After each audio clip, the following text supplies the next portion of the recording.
Gauravani Vicharinai Nirvishesha Shunyavadi Ashtachadashatarine Jai Shri Krishna Chaitanya Prabhu Nityananda Shri Advaita Gadadara Shri Sadi Gaura Bhaktivinoda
Hare Krishna, Hare Krishna,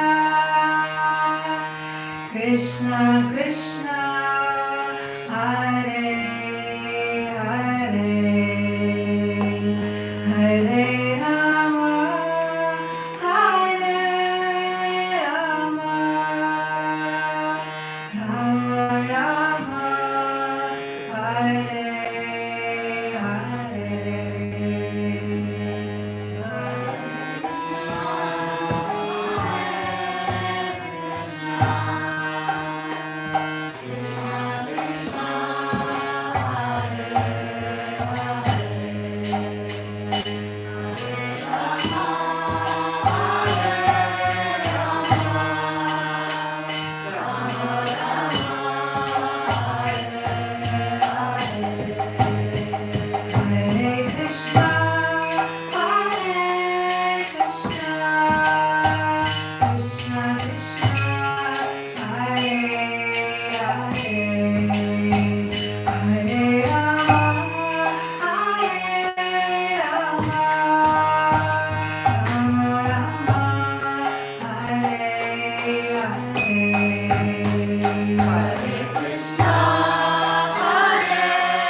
Artist Prayer Workshop with Rukmini Walker.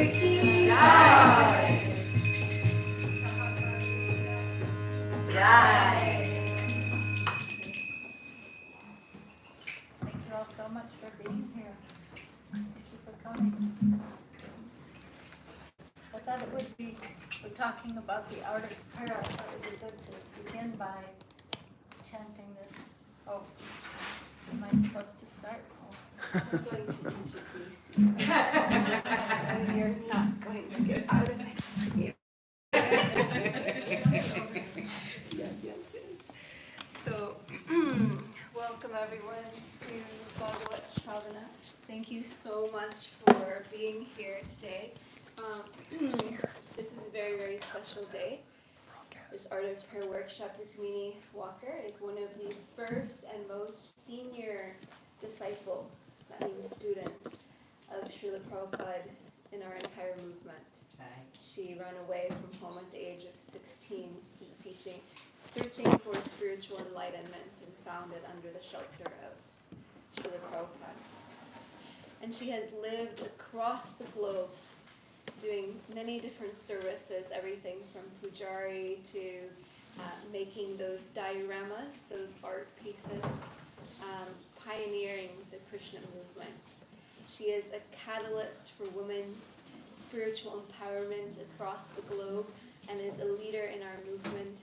She is an ambassador of interfaith dialogue, leading many different kinds of interfaith dialogue across the globe with her husband, Anuttama Prabhu, who is a member of the GBC. She is the founder of the Urban Devi Collective for Women's Spiritual Empowerment, which is based out of Bhakti Center, New York City. She is a member of the board of directors of Bhakti Center. She is a member of the board of trustees of the Bhaktivedanta College in Belgium, a place of spiritual education. She is a member of the Sabha, which is an international committee advising the GBC, the governing body commission of ISKCON. She's a member of the Face for Biodiversity Coalition to advocate for the global biodiversity framework adopted by the United Nations. She is in the movie Women of Bhakti. She has a blog and leads retreats across the globe, including to India. Her son is the famous kirtan singer Gauravani. And most importantly, she is an incredible disciple of Srila Prabhupada, one of the deepest practitioners of bhakti on this planet, and is dedicated to Prabhupada and has given shelter, unconditional guidance, and love to so many of us with complete selflessness, including your insignificant self, and has become our most beloved mother. Very well.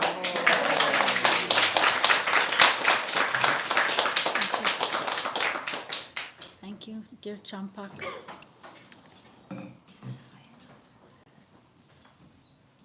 So speaking of the art of prayer, I thought it would be nice to begin with this song, which is a song of longing. Prabhupada used to chant this prayer. I think we should say the English first, if we can find the English first. Maybe each one of you could try chanting if you can see it. Can you see it? Is it big enough? It could be bigger, and we could see one verse at a time, maybe.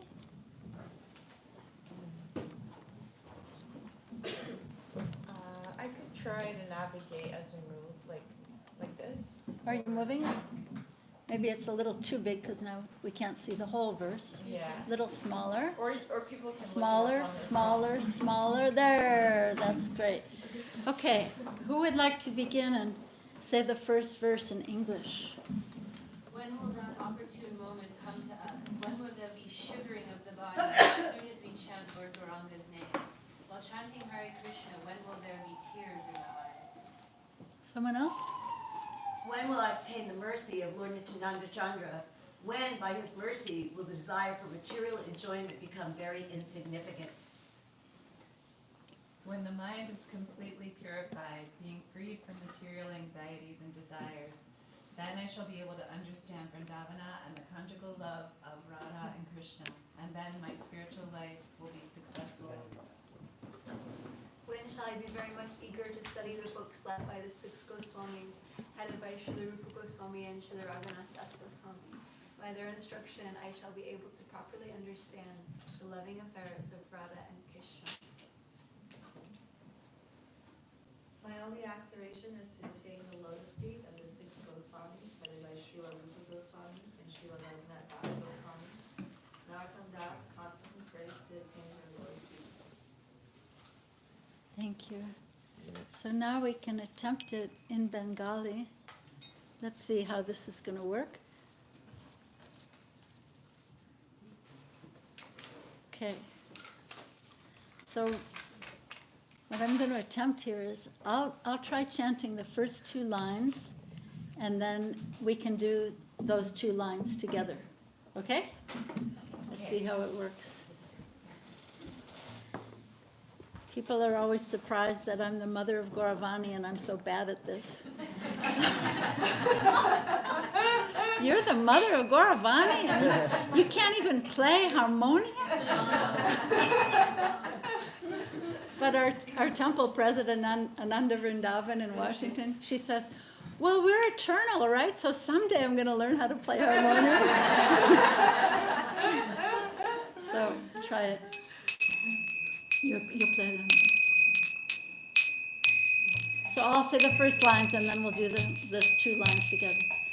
Gauranga bolite habe pulaka sharira hari hari bolite nayane babhelira. Everybody. Gauranga bolite habe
Chaitanya Manobhishtam Sthapitam Yena Bhutale Swayam Rupa Kadambayam Dadati Swapadantikam Vandeham Shri Guru Shri Jatapadakamalam Shri Gurun Vaishnavanscha Shri Rupam Sagradatam Sahagana Raghunatam Tam Tam Sujivam Satyaitam Sarvanitam Parijana Sahitam Shri Krishna Chaitanya Devam Shri Radha Krishna Padam Sahagana Lalita Shri Visakha Mitamscha Namahum Vishnu Padaya Krishna Prasaya Bhutale Srimate Bhakti Vedanta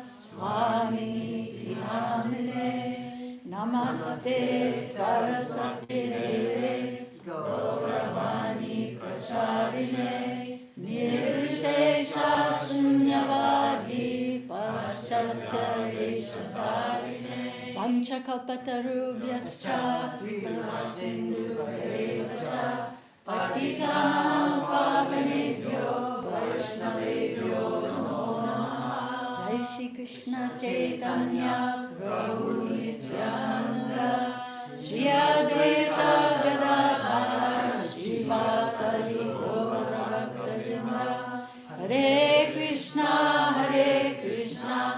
Krishna Krishna Hare Hare Hare Rama Rama Rama Hare Hare. Thank you all so much for chanting so inspiringly and enthusiastically. So this is the art of prayer we're going to talk about, and maybe you notice that in this tradition we always pray before beginning of anything. So it's a beautiful seeking of blessings. This is Bhagavat Shravana, meets every Sunday morning, and Vasudev Prabhu asked me to focus on prayer in connection with Srimad Bhagavatam, since this is Bhagavat Shravana. And this afternoon we'll speak a little bit more broadly. So this prayer of that we begin with, Om Agyana Timarandasya Gyananjana, it's so beautiful. It says that Rupa Goswami understood, Sri Chaitanya Mano Bhishtam means that he understood the mind of Lord Chaitanya. So how beautiful to seek blessings from such a great personality as that. I wanted to begin with these. There are two beautiful prayers to Srimad Bhagavatam from Sanatana Goswami. So I'll say two of them this one. Welcome, Vandana. Nice to see you. I'll say two this morning and then three more this afternoon. They're very beautiful. So Sanatana Goswami, in worshipping his beloved Srimad Bhagavatam, he says, O nectar from the ocean of all scriptures, singular fruit of all the Vedas, rich mine of all conclusive truths, you are the only giver of sight to all the worlds. I think this could just turn off. Yeah? We don't need it. Okay. We don't need it for now, okay? Sure. The life air, okay, he's speaking about Srimad Bhagavatam. O life air of all the Supreme Lord's devotees, O Master Srimad Bhagavatam, you are the sun risen in the darkness of Kali. You are the exact image of Sri Krishna. Do you like those? Beautiful, huh? Worshipping Srimad Bhagavatam. So it's said that the Upanishads speak to us like a teacher. I don't know if you've heard this before.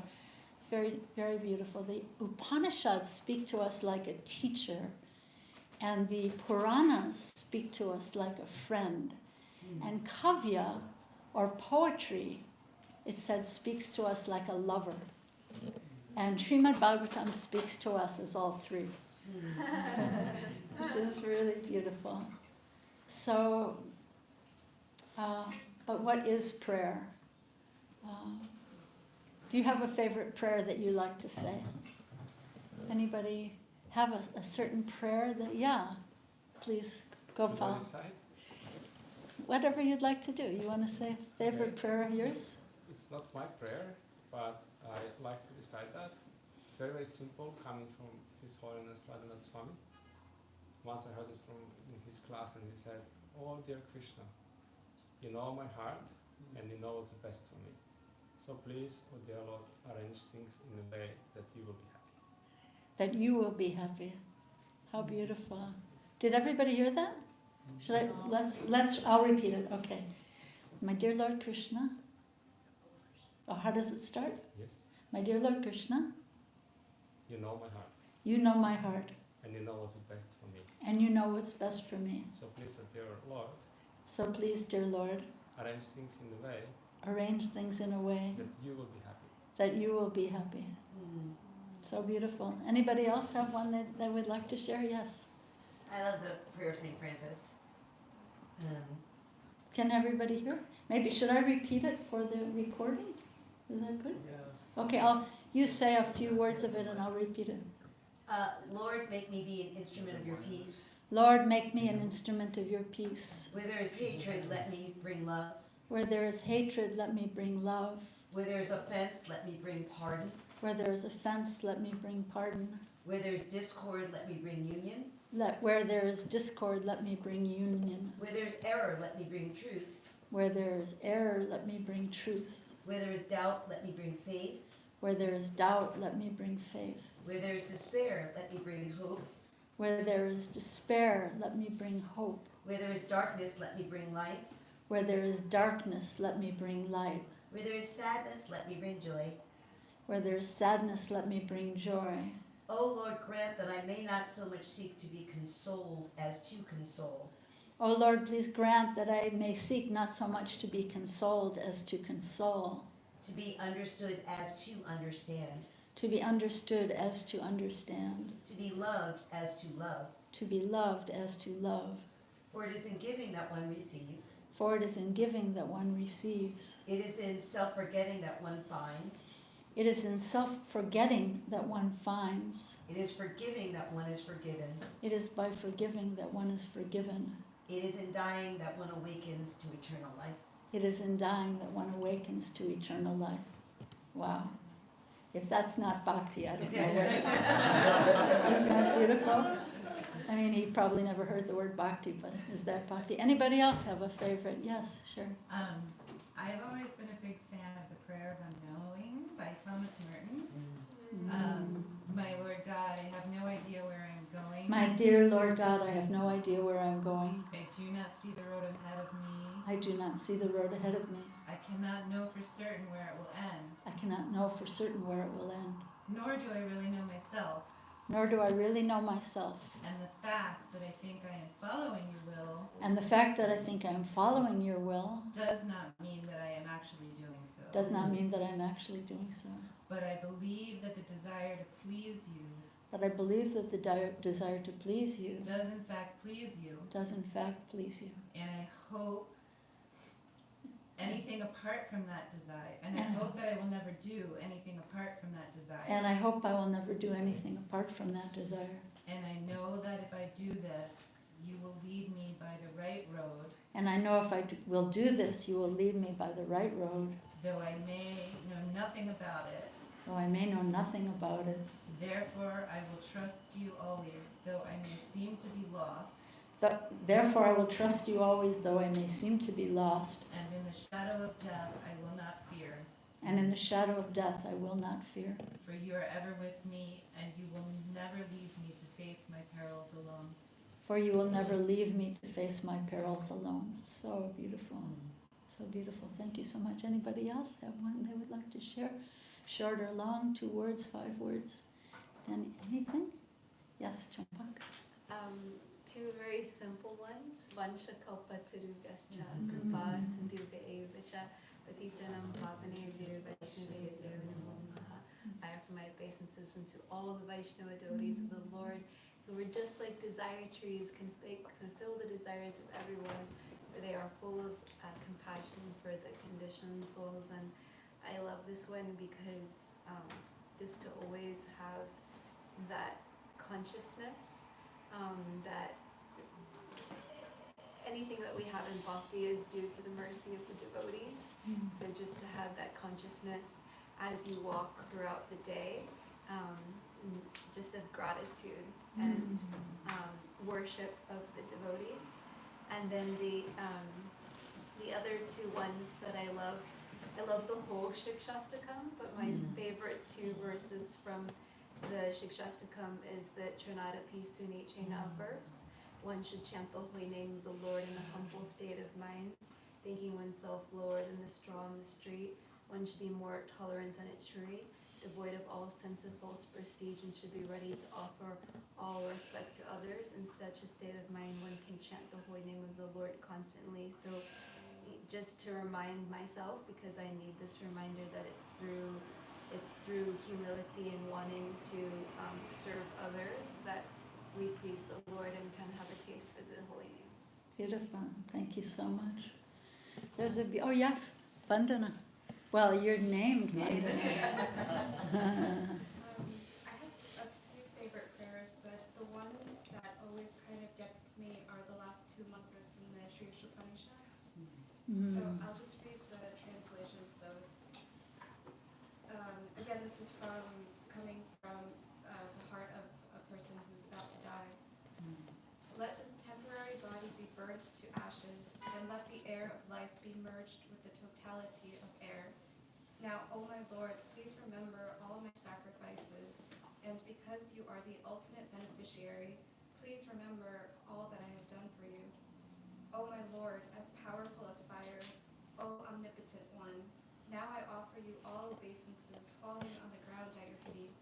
O my Lord, please lead me on the right path to reach you, and since you know all that I have done in the past, please free me from the reactions to my past sins, so that there will be no hindrance to my progress. Thank you so much. Anybody else have one they'd like to share? You know, there's one that I really love from, is your hand up, Yvette? No. Okay. There's one I really love from Prahlad Maharaj that's in the 5th canto, and Rabindranath Swarup Prabhu gave kind of a more broad translation. And it's really interesting because I've been to the National Cathedral in Washington for many events, and sometimes people say his translation of this prayer without giving any credit to him or to the bhakti tradition. It's just become part of the almost liturgy of this, the nation's house of worship, they call it. So it's really interesting, so I want to share it with you. I'll say it in English and then I'll say it in Sanskrit. May the entire universe be blessed with peace and good hope. May everyone driven by envy and enmity become pacified and reconciled. May all living beings develop abiding concern for the welfare of others. May our own hearts and minds be filled with purity and serenity. May all these blessings flow naturally from this supreme benediction. May our attention become spontaneously absorbed by the rapture of love unto the transcendent Lord. So in Sanskrit it goes like this. Swasyastu visvasya kalo prasidatam tanyantu bhutani shimam mitodhya manascha badram bhajatadadhoksaje aveshatam no matirapya hoituki. So there's an Orthodox monk. His name was Theophan. He's not in Srimad Bhagavatam.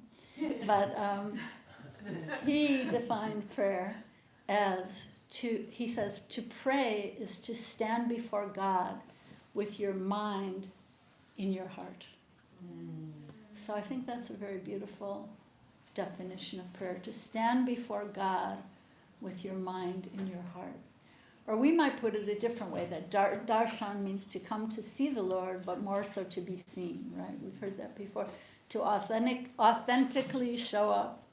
Here I am, my Lord, with all my faults. Sort of sounds like the prayer you read from we spoke from Radhanath Swami. Here I am, my Lord, with all my faults. You see me better than I see myself, right? So devotees try to pray for blessings, as I said earlier, before beginning any endeavor. And what do we always hear before, at the beginning of Srimad Bhagavatam class? Nasta prayeshu abhadreshu nityam bhagavata sevaya bhagavati uttama shloke bhakti bhavati nashtaki. Before reciting the Srimad Bhagavatam, which is the very means of conquest, isn't that beautiful?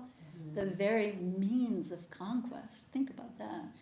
We first offer respects we pray for blessings to the personality of Godhead, the Narayan Rishi, to the goddess Saraswati, the goddess of learning, and to Srila Vyasadeva, the author. And there's one prayer that I would say that I say every day, that please make me an instrument of your loving compassion to help you heal the suffering world. So I know that, there's so much suffering in this world, so much that we see, so much that we don't see. And in the first canto of Srimad Bhagavatam, Sutta Goswami prays for the blessings of Sukadev Goswami before speaking Srimad Bhagavatam. Then in the second canto, Sukadev Goswami himself prays, giving us an insight into the broad vision of Srimad Bhagavatam. This is really, really important, I think. It's a prayer that explains that Srimad Bhagavatam is for everyone. It's not just for people in India. It's not just for high caste people in India. So this is the verse. Kirata Hunandra, maybe you know this verse. Kirata Hunandra Pulinda Pulkasa, Abira Samba Yavana Kashadaya, Jenye Sipapa Yadipashraya Shraya, Yajanti, forget the rest, Prabha Vishnave Namaha. So he actually names, so Srimad Bhagavatam, this is really amazing. Srimad Bhagavatam actually names all these different kinds of people in different countries of the world. The Chinese people, the Greek people, the Turkish people, and he says, and all these people can all be delivered by taking shelter of, as Champak was saying, by taking shelter of the devotees of the Lord. Why? Because Prabha Vishnave, because he is the supreme power, and his devotees can give us mercy, and all the people of the world can be delivered. So isn't that beautiful? This is the vision of Srimad Bhagavatam, that it's for all of us. And so I think we tend to think of Srimad Bhagavatam as the adventures of Krishna in all his incarnations, in all his pastimes, and giving ashraya, or giving shelter. It's explained that every canto of Srimad Bhagavatam speaks more or less about this ashraya. There are 10 topics of Srimad Bhagavatam, but this ashraya, giving shelter, seeps into every one of them. And so, giving shelter to Prahlad Maharaj and to Dhruva Maharaj, and, you can probably name so many others. But, I wanted to say that not only these story pastimes and adventures that are so exciting and outrageous. I mean, you say this to like a Christian person walking down the street. You say, God appears as a boar, right? And he comes out of the nostril of the first created being. Like I kind of go, nah, I don't think so.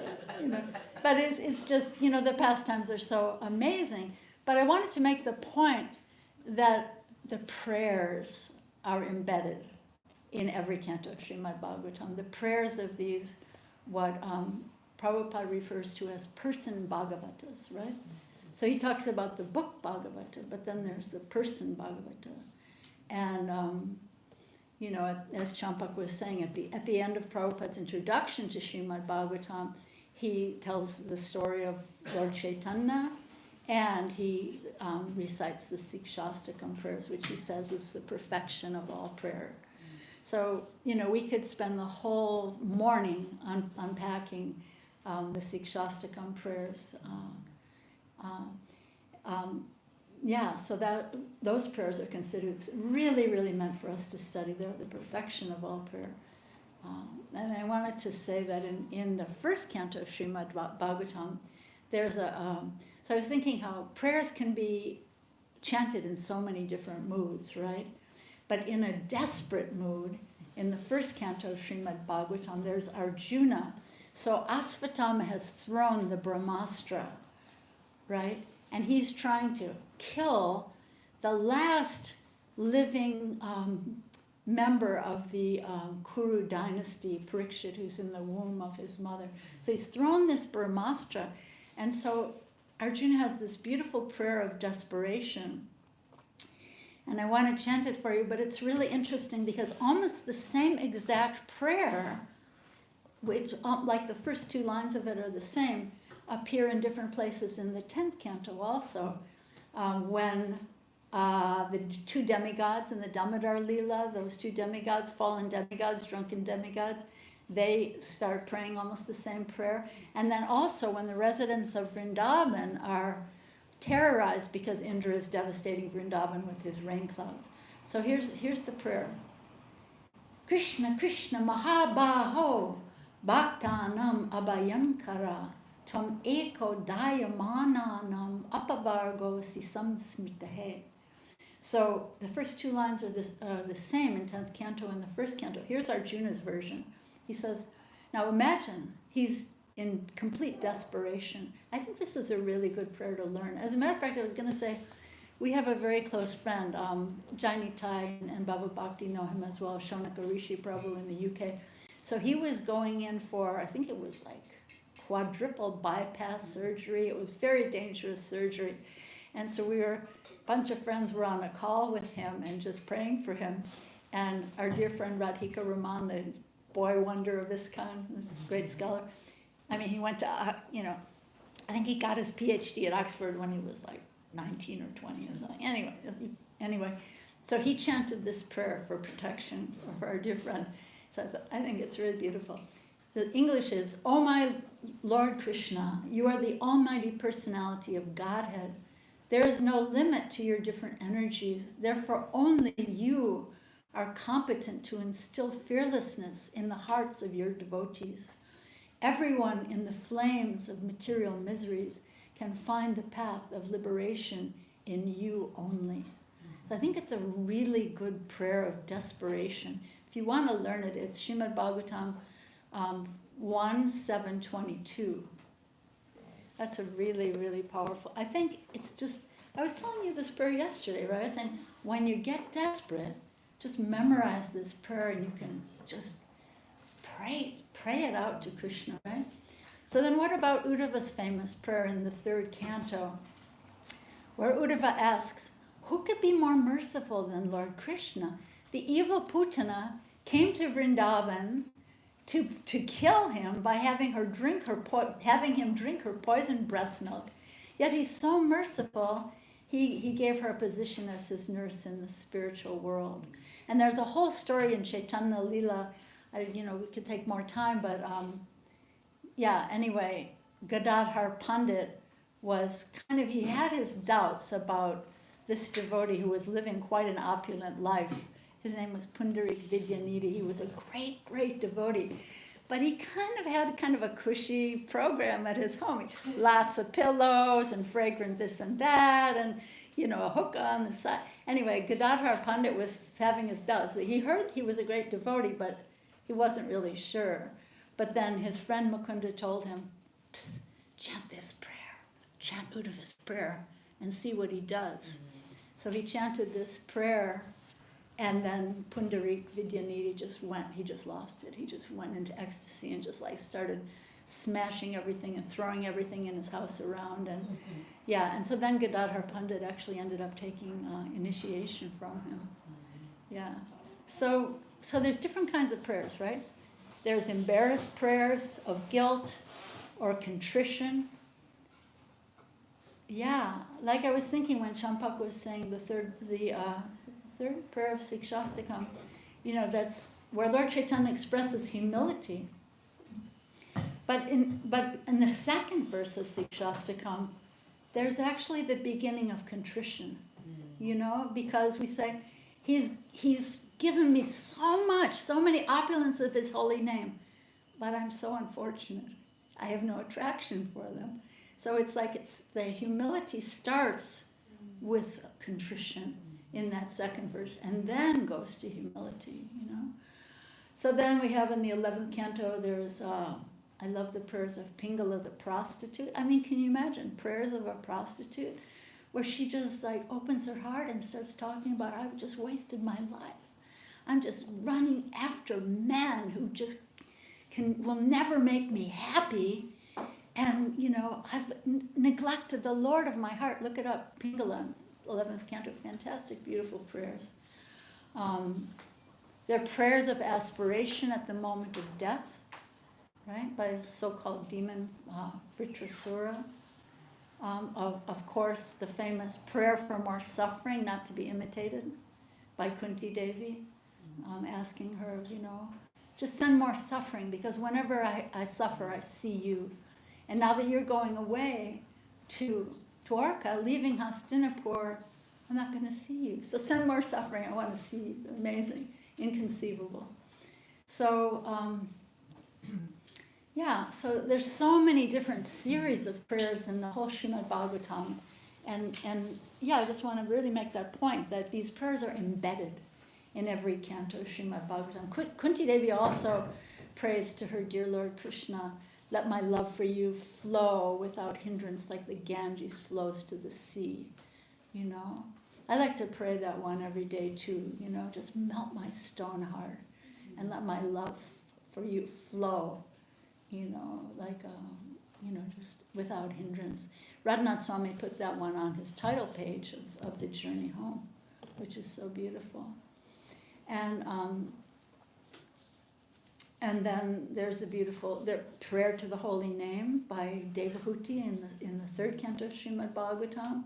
And she's glorifying the Holy Name, that anyone, even someone from the most lowly, unfortunate birth, can be delivered by Krishna's holy name. So again and again, the Bhagavatam points us to the fact that this is for everyone. This is not just for some little caste of people in India. This is for everyone. It's for the women, it's for the men, it's for the, you know, the low-born so-called, it's for the everybody, right? Which is so beautiful.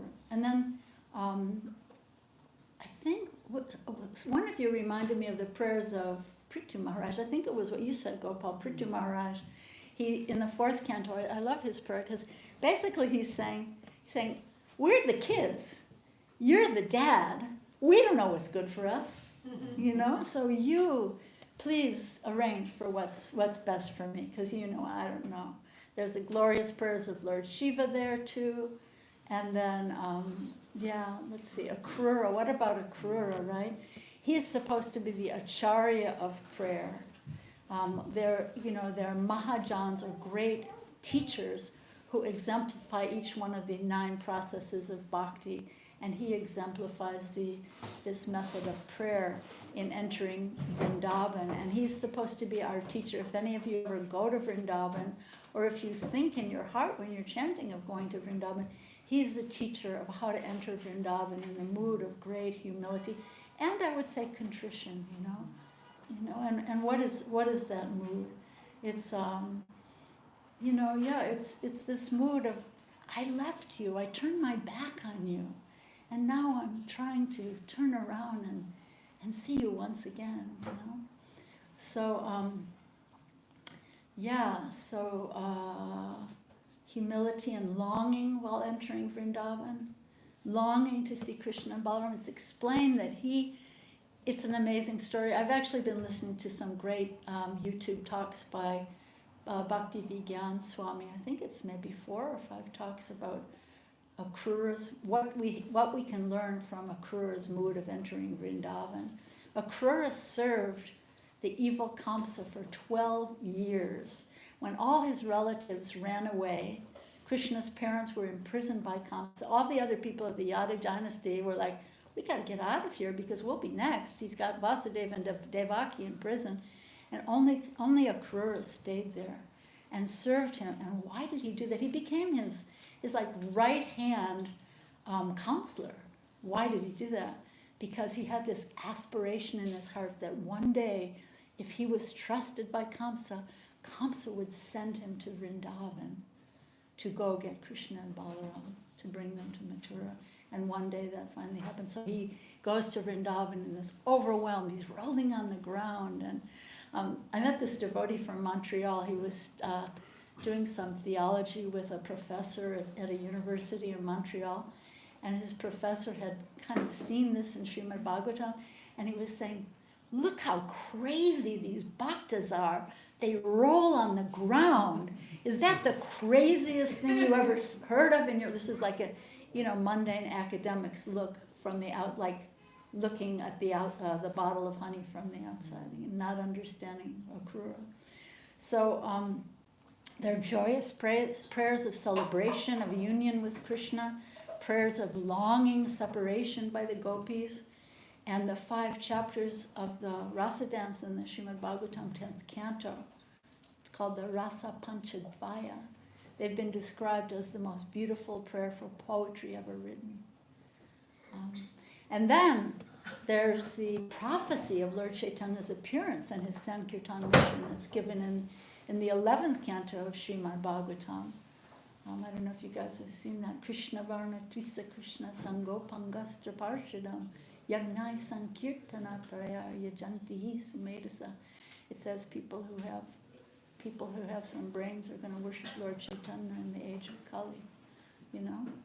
So what's a prayer for you? I was thinking, what does prayer mean for you? It can be a quiet meditation, but could it be a scream? What do you guys think? Anybody want to say anything about that? What's a thought? What's a prayer? What does prayer mean to you? Anybody have a thought on that? Yes. Dialogue. Nice dialogue. Very nice. Like kirtan, right? It's a call and it's a response. What else? Yeah, just to add to that, remembering my true position as a soul in relationship with the divine. Nice. Very nice. My true position as a soul in relationship with the divine. Anybody else have a thought? Champak? Lata Saki Devi Years ago, Jasi. you sent me this video. It was a Christian minister saying that we gotta, I don't remember the exact words, but it was something about like, you just gotta like tell God everything. Remember you said that to me? And I was like, wow, yeah. So I think it can be a quiet whisper, a longing of the soul. It can be a loud shout. It can be wherever we're at that time. Prayer is a vehicle for us to offer our heart, our lives, our soul to Krishna and tell Krishna everything. And then I think that as the prayer deepens, sometimes, someone maybe who's upset, they gotta like kick the pillow, but then like eventually they calm down and surrender.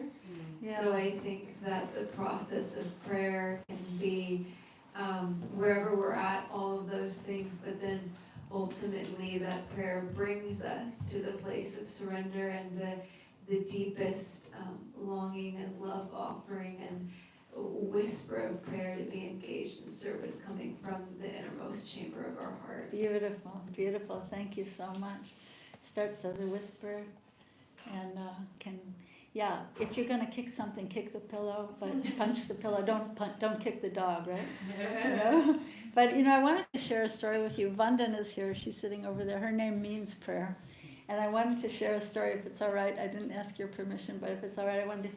So last time I was here in New York, Vandana, or maybe it was a while ago, Vandana was telling me that she had this desperate prayer because they raised the rent on her apartment from a certain amount to like a skyrocketed amount, so much more. And she was like, Radha Muralidhar, you've got to do something. How are we going to take care of you if we have to move to Queens? What are we going to do? She was like totally desperate. And she's like, in a mood of desperation. How are we going to take care of you if we have to move away? You got to do something. It was so beautiful. So I just wanted to share that. It can be a scream like that, a desperate cry from the heart. And then, of course, they won the lottery. They got this apartment that's like, if the whole brahmachari ashram could fit in their apartment, But anyway, desperate cry of the heart. And have you ever had that experience when you like cry out something from your heart in a desperate mood, and then you see something in your situation shift. Anybody want to share anything about that? You're desperate, and then, oh, wait a minute, something changed here. Yes, Jenna. I don't know if it's exactly something in my situation, but in June, I was having one of those conversations with Krishna, and I was driving home, and I was driving home, and I was having one of these conversations. I was like, I'm trying so hard. I'm trying to do everything that I'm supposed to do, and I'm staying with it, and I'm not feeling any different, and I was just desperate, and I really wasn't doing any listening. But within 3 hours of that conversation, there was this tiny 4-week-old baby kitten with these bright blue eyes that was suddenly in my world and needed me, and suddenly nothing else really mattered in my world, and it felt very much like that was the answer to my prayer. It was like here is a physical manifestation of love for you. Aww. So I think that, everything sort of did change because it sort of shifted my focus. Beautiful. Here's one of Krishna's beloved living beings you can give some care to. With the brightest blue eyes. Aww. Beautiful. Beautiful. Anybody else have anything on that? Yes. Jamuna Jaya. Victorious Jamuna. I always enjoy prayers of others. There's a singer, her name is CeCe Wyman. I don't know if people, she sings these gospel songs, and there's this one, every song she sings is a prayer. There's one, I believe for it. And a family member is going through a really dire health issue. And I was in the kitchen, and I was cooking, and I kept playing that song, and I was praying, okay, I believe for it, I believe for it, I believe it. And then at one point in the song, she says, she goes, it doesn't matter what it looks like. I believe in you. And I remember I just fell to the ground in my kitchen, and I said, I don't know what this is gonna look like, but I believe in it. And I felt like I'd been carrying around a boulder for weeks, and then it was just like, it rolled off my back. Wow. Because I was just, and I love that line, she was really, it's like, it doesn't matter what it looks like, because I know you are good. I believe in you, so. That's so beautiful. Yeah, so I believe that prayer is a cry from the heart. And so I wanted to ask, why do I say the art of prayer? Because usually if you listen to Prabhupada or read Prabhupada's books, he speaks of Krishna consciousness being a science. He speaks very scientifically. Maybe he's reaching out to the scientific minds of our century, But it's also an art. And in Bhagavad Gita, 2nd chapter, 50th verse, Krishna says to Arjuna, Buddhi yukto jahatiha upe sukrita duskrite tasmad yogaya yogshvasva yoga karmasu koshalam. So this yoga karmasu koshalam, he's telling Arjuna, strive for yoga, which is the art of all work. And then Prabhupada unpacks it a little bit in the purport. He says, Bhagavad Gita teaches surrender to Krishna, and we can become liberated from, get this, the chained victimization of action and reaction, birth after birth, when we learn this art. And I would say it's the art of prayer, art of taking shelter of Krishna, the art of prayer. All right? Bhagavad Gita, that's Bhagavad Gita 2:50. The art, yoga karmasu kaushalam, the art of all work, taking shelter of Krishna, and how in prayer, right? So if I don't want to remain a victim around here, a victim of what, right? Maybe I feel like I've been a victim of so many things. My ex, my this, my that, I've been a victim. But really we're victims of this vicious chain of repeated birth and death. So if we don't want to be victims anymore, consider this art of prayer, the art of taking shelter of Krishna. Yoga means linking up. karmashu, by our actions, and koshalam, the art of taking shelter of Krishna through prayer, I would add. So what about Srila Prabhupada? Srila Prabhupada prayed for blessings for his books. This is a great story. Srila Prabhupada, before coming to the U.S., he was in a little satsang in Vrindavan with a group of sadhus who, several of them really objected to his going to the West. They were kind of sectarian-minded, and they were thinking, sannyasis are not supposed to cross the ocean. That's like a Vedic injunction. Sannyasis aren't supposed to cross the ocean, and probably a good reason for it, because if they do, they'll probably fall into all kinds of nonsense. But that's not someone of the caliber of Srila Prabhupada. So Srila Prabhupada, he didn't want to come to the West empty-handed. And he waited. How did he do it? He had no money. How did he even print, right? Those first 3 volumes of Srimad Bhagavatam. It's a miracle. We don't even talk or think about that. But somehow he had these 3 volumes of first canto printed. And he had them in his hands. He's in this little satsang. And he says to his mixed group of sadhus, right? He says, so these books are going to New York. And I want you all to bless them. So he took the 3 volumes and he passed them around the circle. And he asked each one of these sadhus of mixed mentality, right, to bless them. So obediently they all, sadhus, they bless. And then the books come back to Prabhupada, and then he said, so someone will have to carry them. Have you heard that one before? He said, someone will have to carry them, so please bless me. So he kind of tricked them into, yeah. And then, of course, before leaving for New York City, Srila Prabhupada prayed for blessings from Srila Rupa Goswami at the Radha Damodar temple. He went to the samadhi of his Guru Maharaj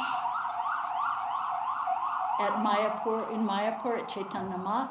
He went to the house of Sri Advaita in Shantipur, praying for blessings, everywhere for praying for blessings. And of course in Boston Harbor, before even setting foot in New York City, Prabhupada prayed for the blessings of Srimati Radharani. And therefore he was successful in his mission, because he prayed for the blessings of Srimati Radharani. So his prayerful mood, so many uncountable, we've all heard the New York stories, right? Uncountable struggles and hardships and starvation and homelessness, and it goes on and on and on. Nobody knew who he was or what his gift was, and there was no audience for Srimad Bhagavatam. Sometimes I think, well, he could have, some people say that only what's in Prabhupada's books should we listen to. We shouldn't listen to any of the anecdotes or stories. But you know what? Without the person Bhagavat, no one could have understood those books. There was no audience. Like usually when someone prints a book, publishes a book, the publishing house will say, well, who's your intended audience? Well, there was no audience for Srimad Bhagavatam. And, so Srila Prabhupada, as the person Bhagavat, he had to come himself and show us what it means to be a devotee of the Lord, to cry out for blessings. And because of his struggles and hardships, it made his victory so much more sweet. The obstacles on the path can help us. We think of them as obstacles. We don't want obstacles. We try to avoid them at every step, but when we cry out for blessings to help us, it makes our determination stronger. So what's Prabhupada's prayer on the Jaladuta? He says, he's praying, he says, but I know that all things are possible when you show your causeless mercy, because you are so playful, he says to Krishna, and fond of inconceivable pastimes. You can make me a success or failure as you like, but please make me dance, make me dance as you like. So beautiful. So yeah, we see in Bhakti that devotees pray before beginning any endeavor. If we feel incapable, it awakens some humility. We can become empowered to chant incessantly, to pray incessantly. Before I was a devotee, my first experience with what we call mantra chanting was, I read this book by a Russian pilgrim, Maybe some of you or many of you know about in the Orthodox Christian tradition they chant the Jesus prayer. Lord Jesus Christ, have mercy on me, a sinner. So I read this book called The Way of a Pilgrim about you read that? Yeah. Anybody read that? Way of a Pilgrim? Yeah. And actually one thing they say in that book is, this doesn't come from India. Doesn't come from India. Well, of course it does. But anyway, so what I remember in particular from that book is, so he's walking around Russia and his only possessions are a loaf of bread and a bag of salt and this Jesus prayer on his lips. And it said that that this Jesus prayer became synchronized with his heartbeat. It was so beautiful, So I was a little kid and I would be swinging on the swings at my junior high school and I was just chanting that, and yeah, that was my first experience with all this. But we can actually strive for that incessant. It's meant to be incessant, We think Prabhupada told us to chant 16 rounds. Prabhupada didn't tell us to chant 16 rounds. He told us to chant incessantly, You're walking down the street in New York, you're washing your dishes, you're doing your laundry, whatever you're doing, we can be chanting incessantly. And that's that vibrant connection we can have with Krishna through his holy name. It's so, so beautiful. Kirtanya Sadhari.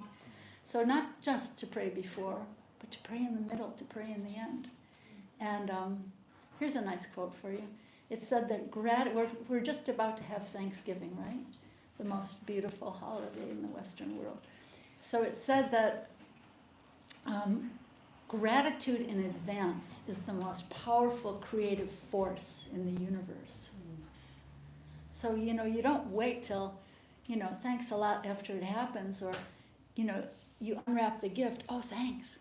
But before opening the gift, before it happens, to be grateful. And that is the most powerful creative force in the universe. How beautiful is that?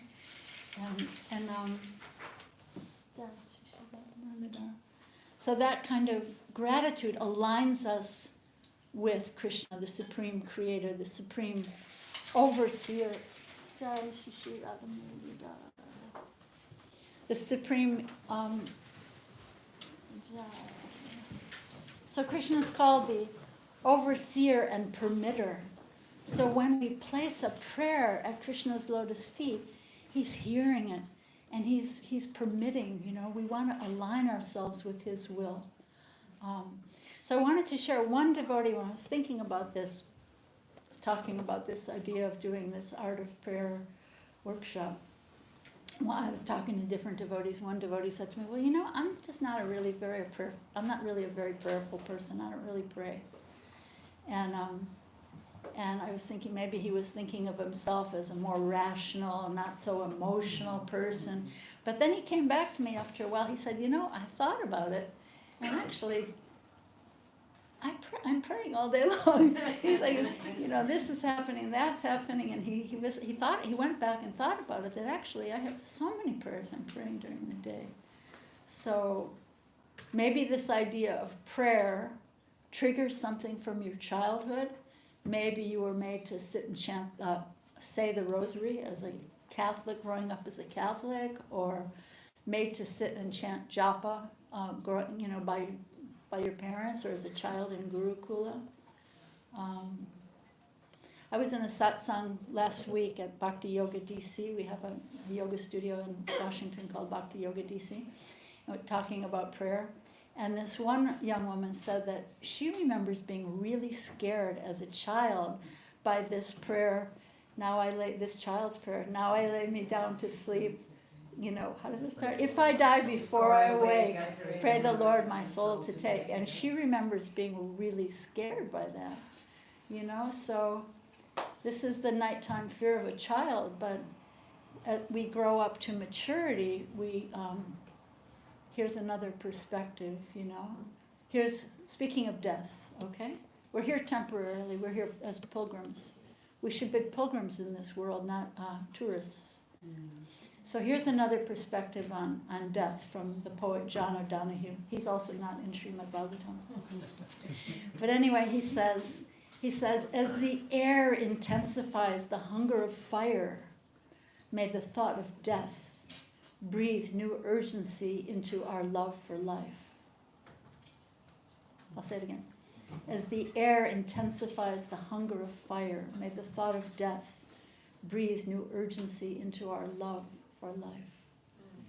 So I have a question for all of you. Is chanting Krishna's holy name a prayer?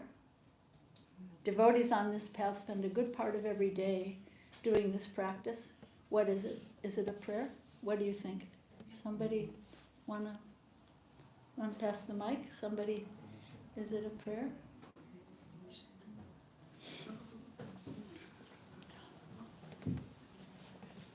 Thank you so much. No, I think most definitely it's a prayer. I think it's what many of the people said in the beginning, communion, connection, supplication, all of the above.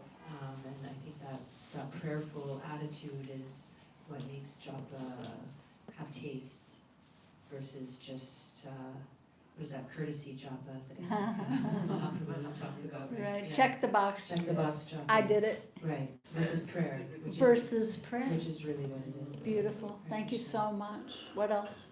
Who else has a thought on that?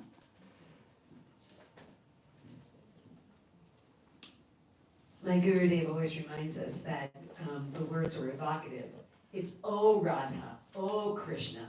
So it's definitely a calling out. Please engage me in your service. So he always points out it's an evocative. It's really calling out, and that makes it a prayer. Beautiful. What else? I guess I see it as a conversation too. It's kind of like with kirtan, it's a calling out, and it's like a give and a receive, a give and a receive.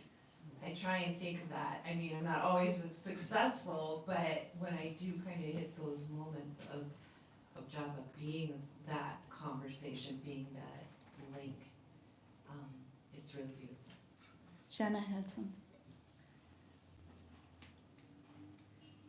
I came here actually very early in my path and attended a course with Mahatma Das Prabhu, and during his lecture he did a kirtan, and he said, this time we're going to translate the Maha Mantra in this kirtan, and he sings, he said, we're going to do it in English, right? Oh Radha, oh Krishna, please engage me in your service. Oh my friends, please accept me, bring my heart closer to yours.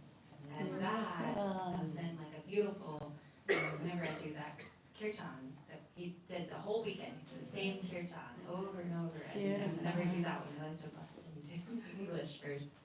Very beautiful. Beautiful. Thank you so much. Anyone else have a thought?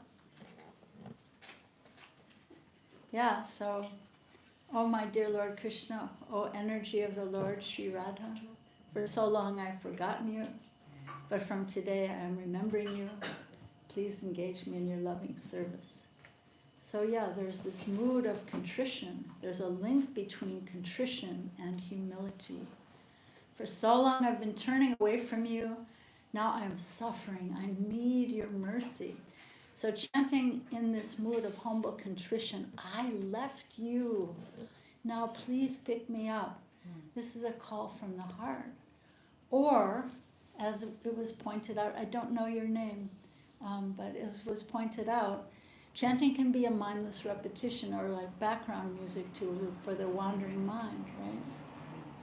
Of course, the holy names of the Maha Mantra themselves have immense power. So even if that chanting process is practiced without care or conscious attention, but it can take a very long time, right, if we don't put our heart into it. Bhaktivinoda Thakur says something beautiful. He recommends to always be praying to the Lord, to be able to chant clear, attentive rounds with the mind fixed on Krishna. He says, for on one's own, one cannot accomplish anything. Krishna's grace is necessary to cross the ocean of material existence. And this is interesting, he says. This is so different from the yogis. He says, being anxious at heart, Yogis are seeking peace, right? We're seeking anxiety. He says, being anxious in heart, one should beg for mercy. And because Krishna is merciful, he will help. Whoever does not try for that mercy is very unfortunate. So we can chant the holy name being still unfortunate because we're just using it as like background music for a wandering mind. In other words, become a beggar, right? So Nectar of Devotion talks about 3 types of prayers. Anybody know any of these? Anybody remember reading this before? 3 types of prayers in Nectar of Devotion. The first one is called Dainya Vodika, humbly submitting oneself. The second one is Samprarthanatmika, very feelingly offering prayers. And the third one is Lalasamayi, desiring some perfectional stage. So there's this song, I don't know if we got it, let's see. There's this song from Bhaktivinoda Thakur called Anadi Karma Pale, but anyway, he talks about Danya. Is that? Yeah, maybe just the English. Is it possible? Or will Say it again. Anadi Karma Pale. That was on the list I gave, but I don't know.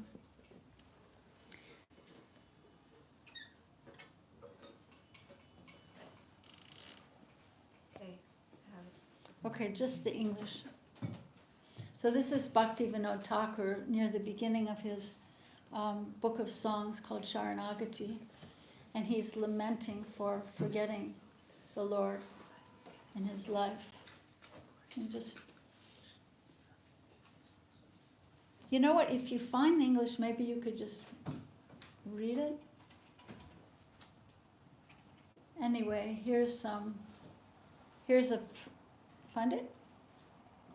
What's the name of the song? Anadi Karma Pale. Anadi Karma Pale. But that's all right. Here's another one from Bhaktivinoda Thakur. We found it. Do you want me to Found read it? English? Yeah, Just the English, yeah. Who has it? it's We here. have it. Okay. You want to say? I have Yes, Radhika. Radhika I came all the way followed- from Toronto in her travels as a pilgrim. I have Anyway. fallen into the ocean of material existence as a result of my selfish activities. Which Yeah, are Mike. without- Wait, Radhika, we need to pass the mic to you. I have fallen into what? The ocean of material existence. Wait for the mic. Oh, sorry. I have fallen into the ocean of material existence as a result of my selfish activities, which are without beginning, and I see no means of deliverance from this great ocean of nescience. Day and night my heart burns from the poison of these worldly activities, and on account of this my mind never finds any satisfaction or happiness. Hundreds and hundreds of desires, like nooses around my neck, constantly give me misery and trouble. In that great ocean of nescience play the waves of materialistic tendency. In this world there are many thieves and rogues, of whom 6 are prominent: lust, anger, greed, illusion, and madness. They are causing me great fear, and in this way my life is coming to an end. The two highway robbers, mental speculation and fruitive activity, have cheated me and misled me, and finally they are throwing me into the ocean of misery. At such a time as this, my dear Krishna, you are my only friend, and you are the ocean of mercy and compassion. I have no strength to get out of this ocean of nescience, so I pray to your lotus feet that you will be kind and by your strength uplift me from this ocean of suffering. Accept this fallen servant and fix me as a particle of dust on your lotus feet. Kindly give shelter to this Bhakti Vinod. O most merciful Lord, actually I am your eternal servant, but having forgotten this, I have become bound up in the network of Maya. Beautiful, huh? So heartrending, so desperate. Here's another one from Bhaktivinoda Thakur. He says, O merciful Lord, this is my specific submission at your lotus feet. I do not ask for bodily happiness, knowledge, wealth, or followers. Let whatever attraction I presently have for material sense enjoyment be transformed into attraction and affection for your lotus feet.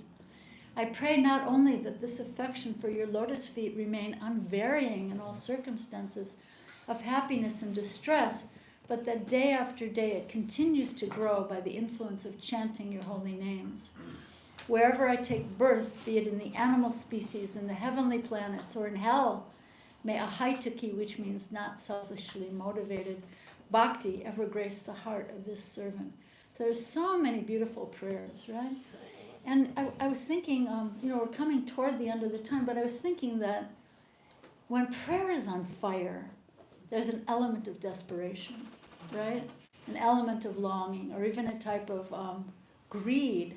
The song we sang at the beginning talks about this kind of akuti, this longing or greed. So visualize a live volcano. And there's this hot molten lava pouring out of it, pouring down the mountain. And if you touch it, you become fire. But when the volcano is dead, and then the rock is cold and hard and calcified, right? So how do we want our hearts to be? Like molten lava, on fire, or cold, hard, and calcified? It's up to me. It's up to you, my friends, We can choose. We can do this journey, birth after birth, again and again and again, Who knows where we take birth next time, with my mixed desires. So maybe I'm too complacent. Maybe I'm too entitled. And thinking that I deserve something that I'm not getting, right? How about that? But that authentic prayer is really like molten lava. And how can I try to wake up from sleepwalking through my life to try to touch that, to awaken that place of fire or molten lava in my heart? If the heart is stone cold and calcified, how can I help myself or anyone else, right? So I just want to conclude with some thoughts about, this is Bhagavat Shravana, and as someone pointed out, I think it was Sherry, that kirtan is a call and a response, and hearing Srimad Bhagavatam is also a call and a response. So many person Bhagavatas appear in the pages, that so kindly appear, as Prabhupada says in one place in the Bhagavatam, about Narada when he says, who has so kindly appeared in the pages of Srimad Bhagavatam, right? So there's this call and response. There's this reciprocation between the speaker and the hearer. One is inquiring and one is responding. So it's an interesting point, I think, that the speakers of Srimad Bhagavatam don't usually begin pontificating as we sometimes do. I'll tell you, right? They don't begin pontificating or preaching if a sincere hearer hasn't inquired. Usually only after there's a sincere inquiry does the teacher or the speaker begin to instruct. Think about that. It's interesting, right? But then sometimes, there are exceptions, but sometimes it's an emergency. Like when Narada Muni walks off his path, he's walking through the forest, he walks off his path and he sees Magrari the hunter killing these animals halfway. Well, Magrari didn't have any sincere inquiry, but out of compassion for those poor animals, Narada says, hey, why are you doing this? Why are you causing so much pain to these poor animals, right? Or another example of that I was thinking would be Lord Buddha, right? Lord Buddha also appears out of compassion for the animals. And people are saying, well, what you're teaching is against the Vedas. He's throw the Vedas away. I don't care about any Vedas. Ahimsa parama dharma. Ahimsa is the greatest dharma, right? So sometimes there's an emergency, but usually it's this reciprocation, as you were saying. It's a call and a response. And I was thinking, I think it's an important point for all of us. Any one of us who tries to speak from Srimad Bhagavatam or teach, we have to really learn to listen. I'm going to talk, but I think we have to learn to listen. And deep listening also opens the heart to trust. And trust opens the heart to an inkling of faith. And faith opens the heart to prayer. And bhakti is a call and a response. Just like in kirtan, it's a reciprocation. It's a sincere call from the heart. It's a prayerful inquiry. It's a reciprocation of voices.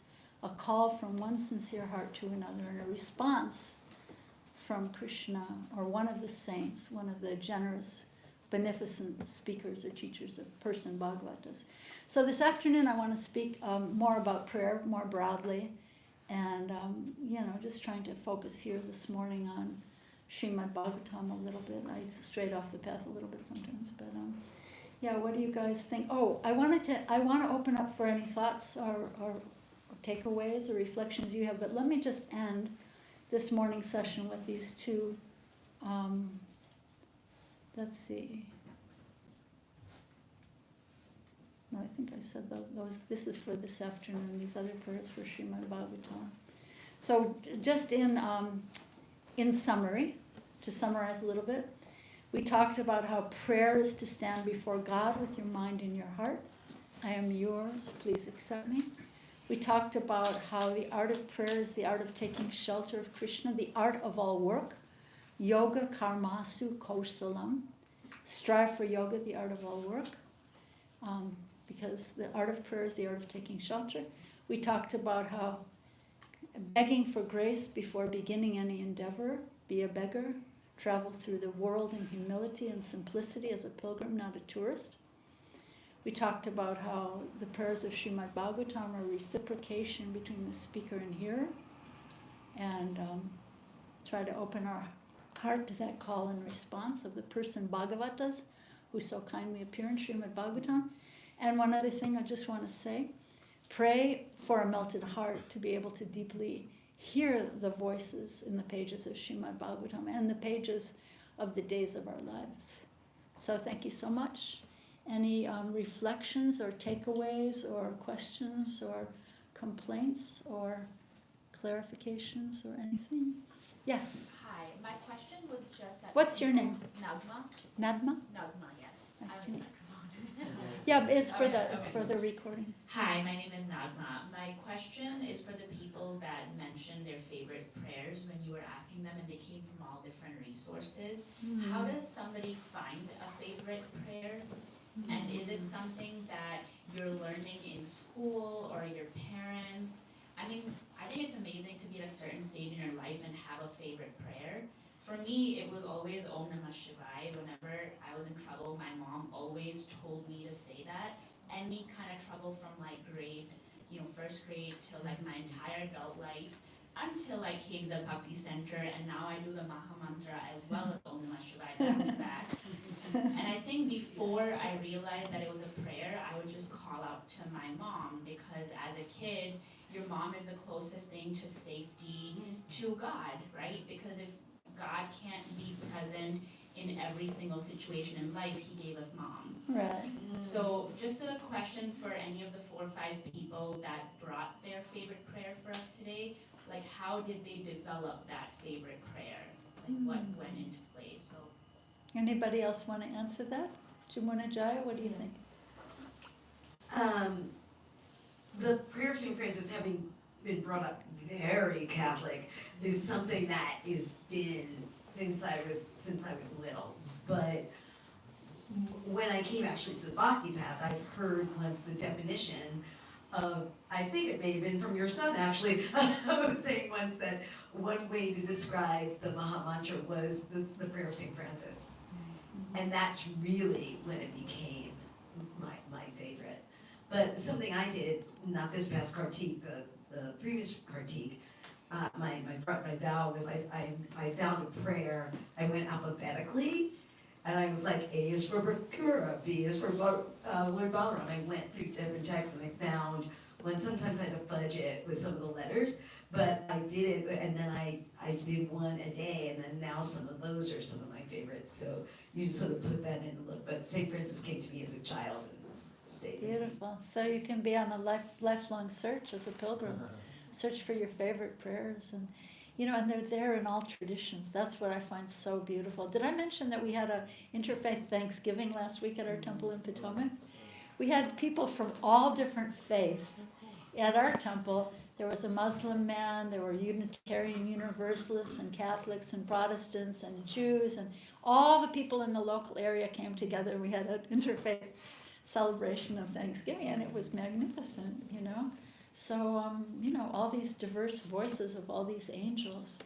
You know, you just reminded me, there's a really beautiful prayer from this Muslim woman, Rabia, from the Islamic tradition. She says, if I pray to you for the joys of heaven, let me never see heaven.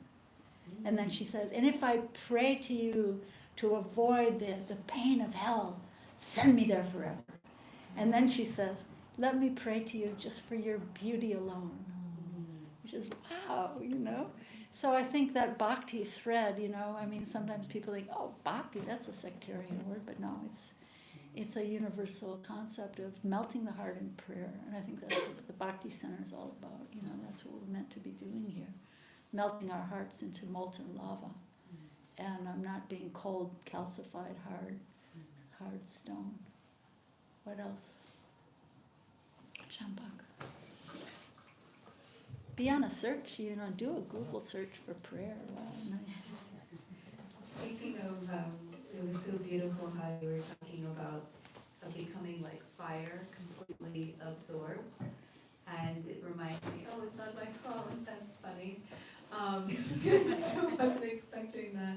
So, but you all can see the AI overview. Giri Govardhan Prabhu from the DC Temple told me about this prayers, Bhakti and all traditions of the Desert Fathers. And it's the story of there was this young Joseph came to the Abba and, Abba asked Joseph, and he's saying, you know, I do my prayers, I do everything right, I do all the ritual, but what more can I do? And he replies, if you will, you can become all flame. Yeah. Which is essentially urging him to let his spiritual life be consumed by God's love. And they say that he put his arms up in the air when he said it, and fire shot out of his hands. Wow. You know, these are the Desert Fathers. This is, you know, this is not just Sunday go to church. You know, this is bhakti, right? It's beautiful. What else? Anybody else? You have a few minutes. Anybody else? Questions, complaints? Anything not clear? Anything you want to add? Any prayer you want to add, or anything? Or we can go have lunch. Yes. Oh yes. What's your name? Avenisha. Avenisha. No, just Venetia. Venetia. It's a prayer. I just wanted to mention this one. It's super short. Rumi, you know. Ah. Yeah. Tears are prayers too. They travel to God when you can't find the words. Wow, beautiful. But if anyone's looking for a favorite prayer, Google Rumi. I actually just got her book. His. Oh, really? Yeah. Sorry, I didn't know that. Yeah, I have a friend who's from Iran. Persian was her first language, and she translates Rumi.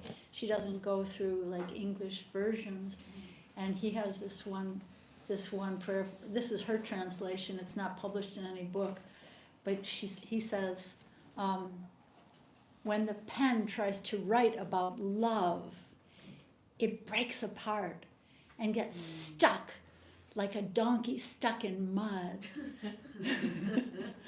Yeah, wow, yeah. I've been talking so much, but I got one more thing. We love it when you talk. We're here to hear you talk. No, I'm just thinking to your question. There's a really wonderful little book by Anne Lamott called Help, Thanks, Wow. I love that book.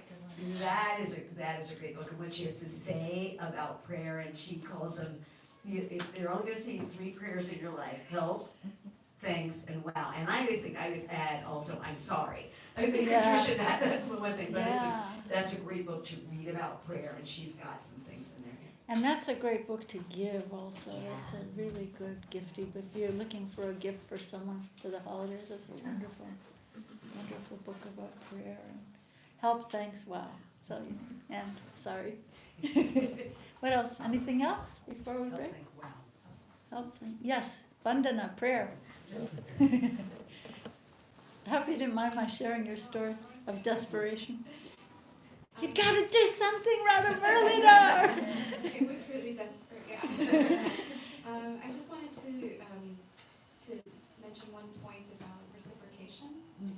And that there's that one example of Lord Ramchandra where Vibhishan came to onto his side from Ravana's side, and he was saying, I'm here to take shelter at your lotus feet, and please accept me.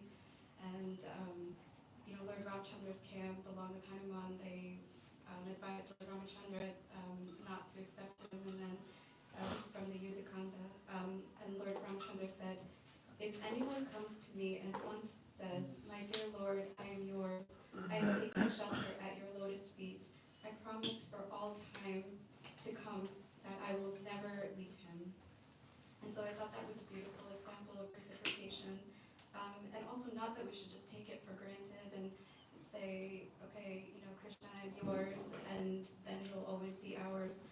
My spiritual master in particular had always said that love means always to conquer. So every single day we have to conquer, and we have to, well, we don't conquer Krishna, but make our attempts and make our offerings and make our prayers. So I just wanted to Beautiful. Conquer Krishna's heart. Krishna's heart is conquered by the devotees. So to be conquered by Krishna, conquer Krishna. Krishna becomes a prisoner in the heart of his devotees. So it's a call and a response. And thank you so much. It's beautiful. Yes, you have a thought. Just a quick reflection on prayer. For me, it's a sacred space where you enter into communion with the divine. Beautiful. A sacred space that could be just anywhere on the sidewalks of New York, right? Beautiful. Angels everywhere. Burning bushes everywhere. We just have to open our hearts. Thank you so much. So we're at time. I want to respect your time and bon appetit. Have a beautiful lunch. No, we have Arti, Kirtan. Oh, okay. I don't know what's going on here. Arti and Kirtan. Yes. Thank you all so much, and more this afternoon. Thank you.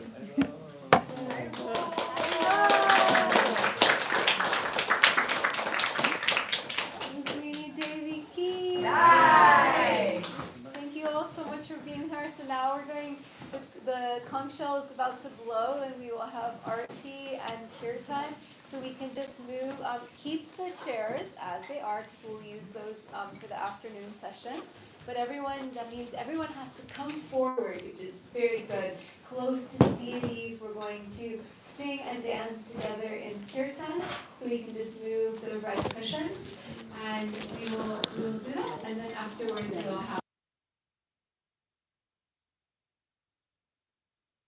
announcements after the kirtan. Would you like to lead the kirtan program? I can, if that is your desire. It is my desire, because it would be so lovely. Okay, if you want to torture everyone. No.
Krishna prastaya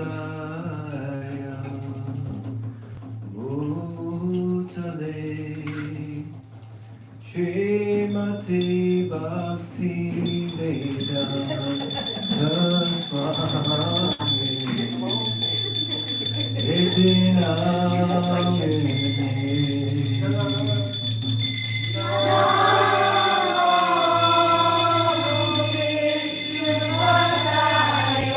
a room full of angels sing.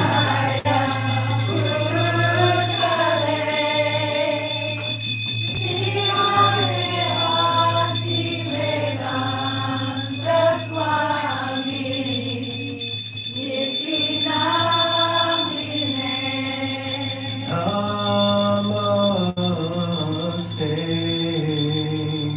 Saraswati Devi Gauravani Pracharine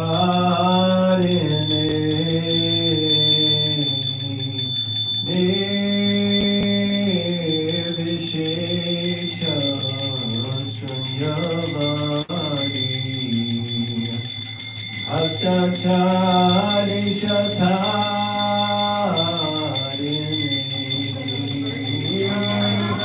Namaste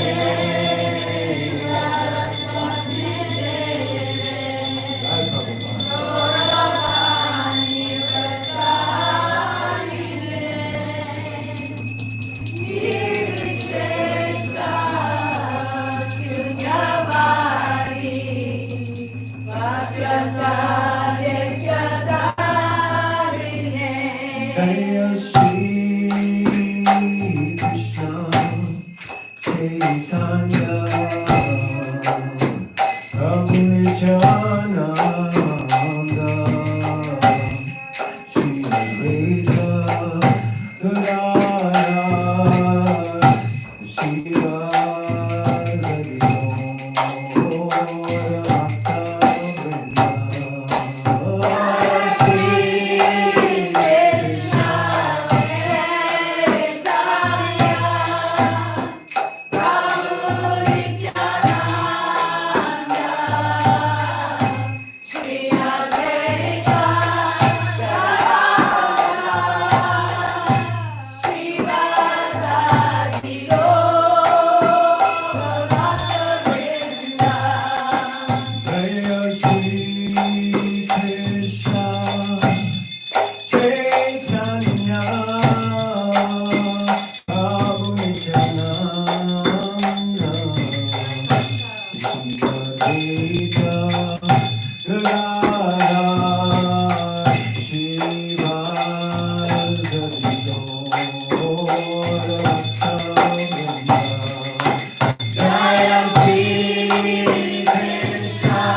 Krishna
Krishna Hare Hare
A.C. Bhaktivedanta Swami Srila Prabhupada Ki Jai.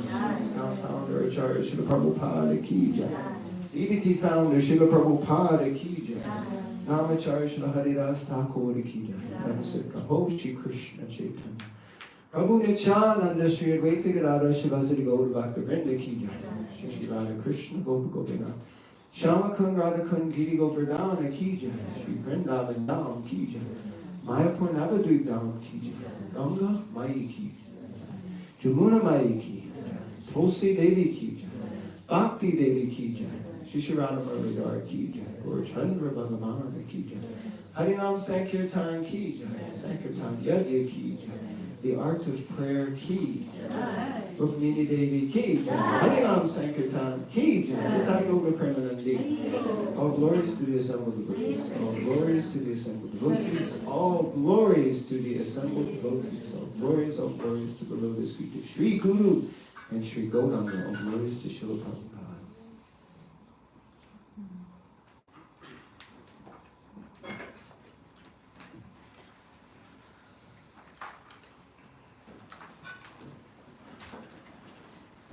Namaste Narasimhaya.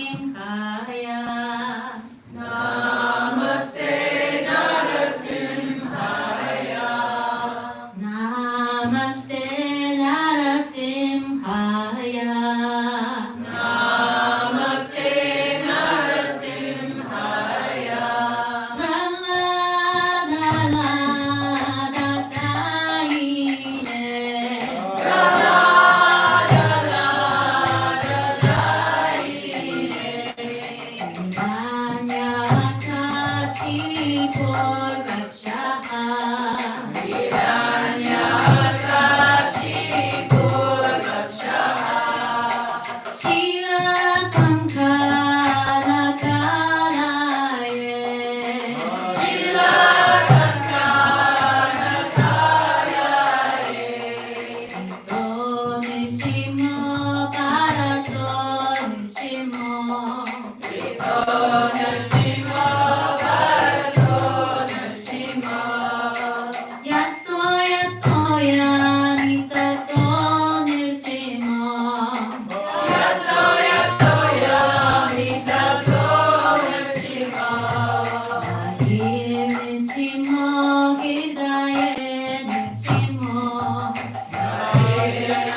Thank you all so much for being here.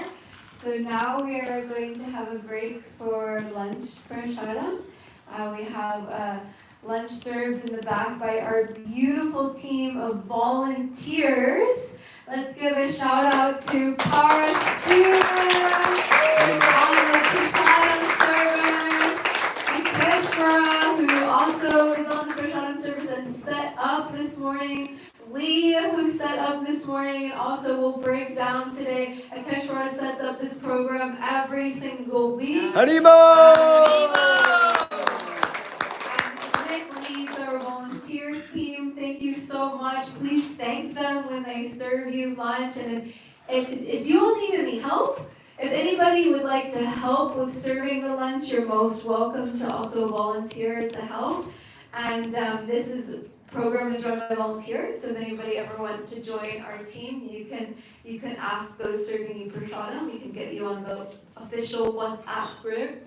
And we are going to continue this wonderful program with Her Grace Rukmini Devi. After lunch, we will, it's 1 o'clock now, we will meet back in the temple room at 2:30 sharp.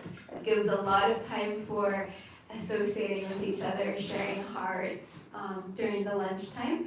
And we will start back at 2:30 sharp and then go till 5 p.m. this afternoon. This Bhagavad Shravana program happens every Sunday without fail at 11 a.m. Please come and make this your Sunday program. It's such a family and community. We had a cancellation for next week, so I cannot tell you who will be giving the Bhagavad Shravana next week, but I will figure it out. So thank you all so much. Hare Krishna. Haribol! Champakalata Saki Devi Ki. Jai.